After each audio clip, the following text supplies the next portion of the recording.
Hola, yo soy Sori. Eh, Espero hoy estés haciendo cosas que amas con personas que amas. Y hoy más que nunca estoy completa y absolutamente segura de que todo lo que he vivido y todo lo que he aprendido de ello ha sido para ponerlo al servicio de los demás. Por eso este podcast. El tema de hoy es Lecciones del Amor, parte 2. Ok, empecemos con la historia. Resulta que eh, llegó un punto después de pasar por ciertas relaciones donde me di cuenta que había estado teniendo como este patrón de personas muy parecidas con las que estaba saliendo, o las personas en mis relaciones personales de pareja se estaban pareciendo mucho físicamente, que estaba siguiendo ciertos patrones, pues, en pocas palabras. Y estos patrones precisamente no eran buenos o grandiosos, eran como ciertos patrones de toxicidad que yo hasta cierto punto no alcanzaba a ver. Y para empezar les quiero platicar por qué no los alcanzaba a ver. Fue un proceso honestamente bastante doloroso cuando lo viví, cuando lo traje a la realidad, cuando lo puse en la mesa y lo vi el dolor verdadero, así tal cual.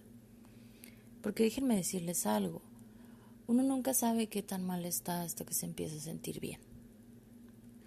Y eh, hay una entrevista en YouTube que le hicieron a Lily Collins donde hablaba acerca de una relación tóxica que ella tuvo.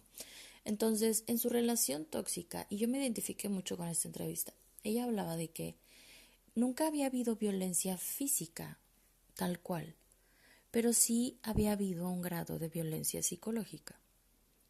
Y ella hablaba acerca de que el cuerpo tiene memoria. Y yo no sabía este dato tan curioso y tan importante que me hizo entender muchas cosas y resonó mucho conmigo. Y ella decía que eh, cada vez que alguien más, a pesar de que ella ya había salido de esa relación tóxica, si alguien más decía cierta palabra que en esa relación tóxica se usaba mucho para hacerla sentir mal, o si alguien hacía cierta acción, o si ella veía cierta acción en algún otro lado, eh, eso la ponía muy mal. Su cuerpo se ponía en un estado de alerta, su cuerpo se ponía en un estado como de a la defensiva, o con miedo, o con ansiedad. Y, y eso me hizo a mí como abrir los ojos un poco y despertar y decir, dude, creo que a mí también me pasa eso. Entonces, haciendo un recuento, ¿no? Una verdadera introspección en mí misma acerca de, pues, del resultado de mental y emocional que había quedado de mí después de todas esas relaciones tóxicas que había tenido de pareja, especificando, eh, me di cuenta que existían no solo uno, sino varios detonantes, eh, ya sea visuales, a veces eh, auditivos, de cosas que yo veía y escuchaba que detonaban ese recuerdo en mi cuerpo de cómo yo me sentía cuando la otra persona me hacía sentir mal. Y para que esto quede un poco más claro, les voy a contar la historia de, no sé, digámosle Felipe. Que yo sé que Felipe absolutamente y completamente no está escuchando esto porque, lo siento Felipe, pero eres un narcisista, tú y yo lo sabemos. Te quiero, tú me quieres, nos queremos mucho, pero mi amor, eres un narcisista. Entonces, Felipe. Sí, cuando le cuente esto, Felipe se va a cagar de risa, by the way. Porque Felipe y yo actualmente tenemos una relación muy buena. Somos amigos, nos llevamos súper bien. Pues nuestra relación de pareja no funcionó ni nada de eso, claramente, porque él es un narcisista. Eh, y que él ya está trabajando en eso, por cierto. Gracias a nuestra relación tóxica, él pues se dio cuenta, ¿no? De que tenía que trabajar con todas esas cosas. Pero bueno, en fin. Cuando yo sí estaba en una relación con Felipe, eh, Felipe tendía a regañarme mucho. Sí, regañarme. Porque yo no hacía tal cosa, porque yo no era tal cosa, porque yo no decía tal cosa de tal manera y de tal forma, y porque yo no actuaba de esta forma y de aquella forma, ¿no? Y porque no hacía cosas que él quería que yo hiciera. Eh, que claro, ya mucho tiempo después nos dimos cuenta que eso era ser narcisista, y entre muchas otras cualidades y definiciones que tiene la palabra. Pero ya nos enteramos mucho después, ¿verdad? En ese momento no lo sabíamos, porque claramente, y esto es muy importante de decir, porque yo aquí en la historia no soy la víctima, ni él es el victimario. No, no, no. Ambos somos completamente conscientes de que tanto Felipe como yo hicimos todo lo que pudimos con lo que teníamos. Y cabe aclarar que a veces nuestros recursos emocionales y mentales no nos alcanzan para la situación. A veces nosotros no vamos a estar a la altura de la situación por la que vamos a estar pasando. Y eso está bien, eso es perfectamente eh, normal. Somos seres humanos, ¿ok? Y de ahí es de donde aprendemos. Entonces yo no le guardo pues claramente ningún resentimiento. Yo con el tiempo aprendí que pues Felipe tenía su proceso al igual que yo. Hay una canción de Adele que se llama Take It All, donde ella dice, He was an asshole and I was a bitch. Él era un idiota y yo era una maldita perra. Básicamente, algo así. Entonces, Felipe pues tendía a regañarme mucho, ¿no? Y me regañaba y usaba cierto tono de voz conmigo.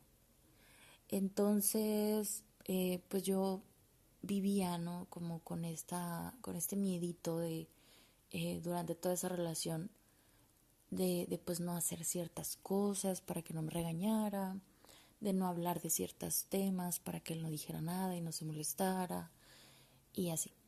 Entonces yo viví así un buen tiempo. Luego, tiempo después, ya que Felipe y yo nos separamos, que no estuvimos juntos en nuestra relación, que logramos sanar esas heridas, inclusive trabajar en esas heridas y perdonarnos mutuamente y terminar muy bien como amigos, hubo un día en que Felipe se enojó conmigo.